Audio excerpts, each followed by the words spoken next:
Энэ хөөрхнүүдийг хараа. Ган гайдэл, розмарины дээл. Энэ хөөрхнүүдийг хараа. Эмээ өвөө хоёр алхалт хийх гээд өнөөдрийн алхалт.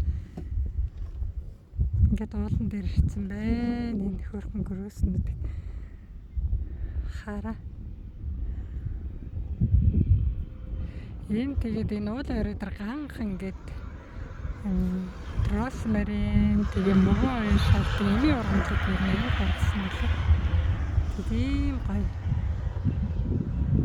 Эмийн ургамл иддэг гоё.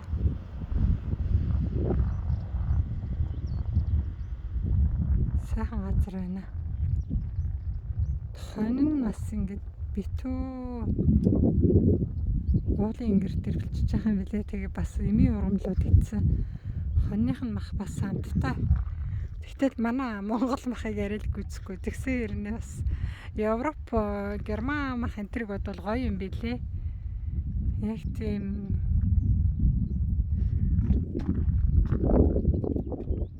чөлөөтэй ингээд өөрөө өсөөдөө явж байгаа. Тийм хоньны мах авч тэгэхэд их гоё.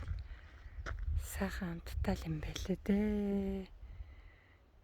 Гэтэ цаана л нэг Монгол махны амтан дутагтаад байгаа юм чинь.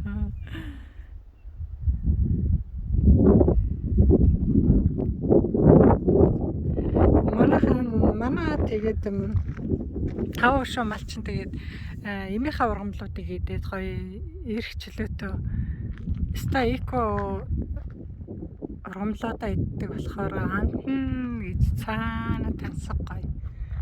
Сайхан шүү. За эмээ өвөө хоёр алхалтаа хийлээ. Тэр баяртай. Энэ хоёр хөөрхнийг харчаад бичлэг хийчлээ.